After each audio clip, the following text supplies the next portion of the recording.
رومی کا شعر پڑھتے سن کہ ہر کے راہ آئینہ یقین باشد گرچہ خود بھی خدای بھی باشد، کہ معراج دا سفر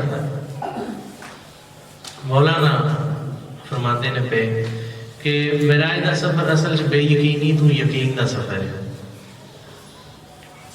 جب بندے یقین حاصل ہو جاتا ہے وہ کدی اپنے آپ کو ویکھے تو خدا کو ویکھدا ہوندا ہے.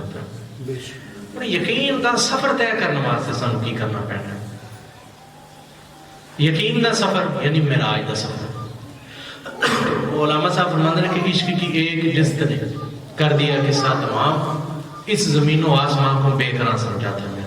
میں سمجھتا ہوں کہ یہ زمین تے آسمان جڑے نے انہاں کو کنارے ہی نہیں، یہ بہت وسیع جہان ہے. لیکن علامہ صاحب فرماتے ہیں عشق واسطے ایک چھال ہی سی، عشق دی ایک پلانگ اتوں تک پہنچ گئی ہے.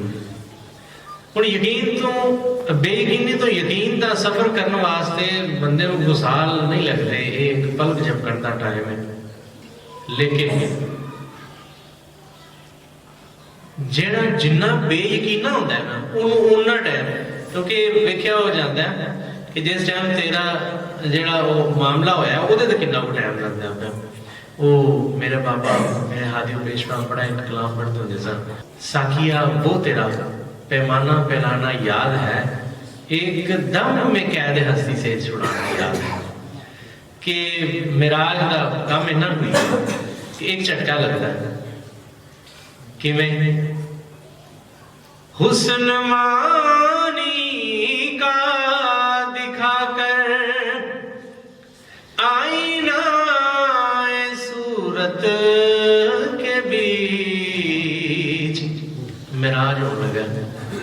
حسن مانی کا دکھا کر آئینہ صورت کے بیچ رنگ میں بے رنگ کا جلوہ دکھانا یاد ہے. ساکیا وہ تیرا